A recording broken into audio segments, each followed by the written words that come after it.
ಈಗ ಎಲ್ಲ ಮನೆಗೂ ಈಗ ಅದೇ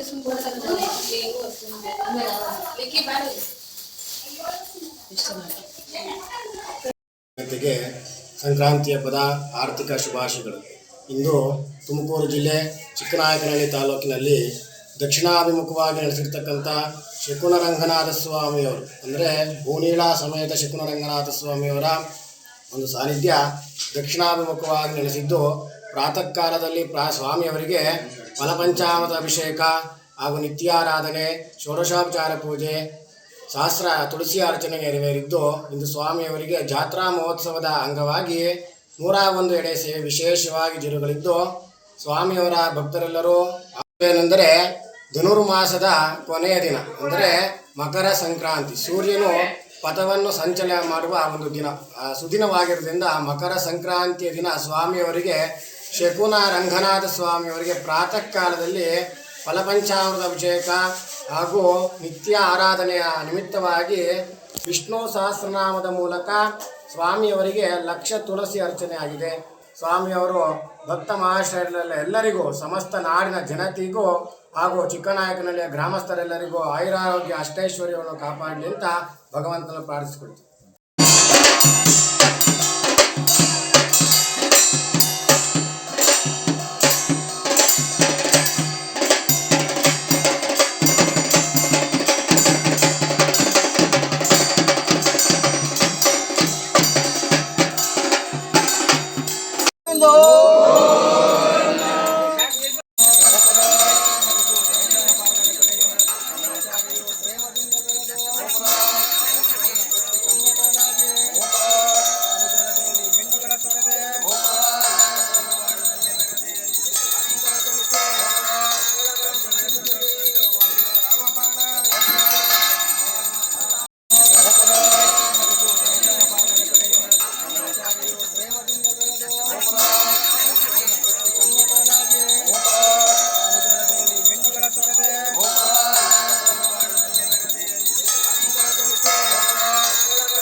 ಮತ್ತೆ ನಮ್ಮ ಶಕುನ ರಂಗನಾಥ ಸ್ವಾಮಿ ದೇವಾಲಯ ಉದ್ಘಾಟನೆಯಾಗಿ ಇದು 13ನೇ ವರ್ಷ ಆಗಿದೆ. ದಯಮಾಡಿ ಸದ್ಗುರುವೆ ಈ ಒಂದು ಕಾರ್ಯಕ್ರಮವನ್ನು ನಾವು ನಡೆಸ್ಕೊಂಡು ಬರ್ತಾ ಇದೀವಿ. ಏನು ಭಕ್ತಾದಿಗಳು ಎಲ್ಲರೂ ಸೇರಿ ಈ ಕಾರ್ಯಕ್ರಮವನ್ನು ಇವತ್ತು ಮಾಡ್ತಾ ಇದ್ದೀವಿ. ಈ ಒಂದು ಕಾರ್ಯಕ್ರಮದ ಹಿನ್ನೆಲೆ ಎಲ್ಲ ನಿಮ್ಮ ಭಕ್ತಾದಿಗಳಿಗೆ ಸೇರ್ತಕ್ಕದ್ದು. ಆದರೆ ಇಲ್ಲಿ ವಿಶೇಷವಾಗಿ 2 ಮಾತುಗಳನ್ನು ನಾವು ಹೇಳಬೇಕಾಗಿದೆ. ಅದಕ್ಕೂ ಕೂಡ ದೇಣಿಗೆಯನ್ನು ನೀಡಿದ್ರು. ಇದಕ್ಕೆ ಹೆಚ್ಚಿನದಾಗಿ 2.5 ಲಕ್ಷ ರೂಪಾಯಿಗಳನ್ನು ಕೊಟ್ಟು ನಮ್ಮ ಕಾರ್ಯಕ್ರಮಗಳ ಸದುಪಯೋಗವಾಗಲಿ ಅಂತ ಹೇಳ್ಬಿಟ್ಟು ನಮ್ಮ ಶಕುನ ರಂಗನಾಥನೇ ನಮ್ಮ ಶಾಸಕರ ಮನಸ್ಸಿನಲ್ಲಿ ಮೂಡುವಂತೆ ಮಾಡಿ ನಾವು ಒಂದು ಭಾವಿಸ್ತಾ ಇದ್ದೀನಿ. ನನ್ನ ವೈಯಕ್ತಿಕವಾಗಿ ಶಕುನ ರಂಗನಾಥನ ಒಂದು ಕೃಪಾ ಕಟಾಕ್ಷ ಸಾಯಾಬರಿಗೆ ಬೀರಿ ನಮ್ಮೊಂದಿಗೆ ಈ ಒಂದು ಎಲ್ಲ ಸಹಕಾರವನ್ನು ನೀಡೋದಕ್ಕೆ ಆಶೀರ್ವಾದ ಮಾಡಿದ್ದಾರೆ ಅಂತ ಭಾವಿಸ್ತಾ, ಮತ್ತೆ ಇನ್ನೂ ಒಂದು ಮುಂದುವರೆದು ಹೇಳ್ತಾ ಶಕುನ ರಂಗನಾಥನೇ ನಮ್ಮ ಶಾಸಕರೊಂದಿಗೆ ಪ್ರೇರೇಪಣೆಯನ್ನು ಕೊಟ್ಟಿದ್ದಾರೆ ಅಂತ ಮತ್ತೊಮ್ಮೆ ಅನುಭವಿಸ್ತಾ, ಈ ಎಲ್ಲಾ ಕಾರ್ಯಕ್ರಮಗಳಿಗೆ ಅವರು ನಮ್ಮ ಬೆನ್ನೆಲುಬಾಗಿ ನಿಂತಿದ್ದಾರೆ.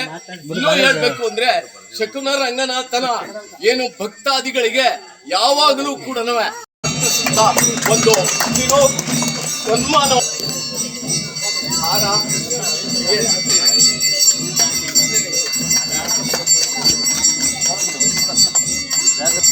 ನಮ್ಮ ಶಾಸಕರಿಗೆ ಜಗದೂರು ರಂಗನಾಥನ ಕೃಪೆ ಯಾವಾಗಲೂ ಇರಲಿ ಅಂತ ಹೇಳ್ಬಿಟ್ಟು ಮತ್ತೊಮ್ಮೆ ದೇವರನ್ನು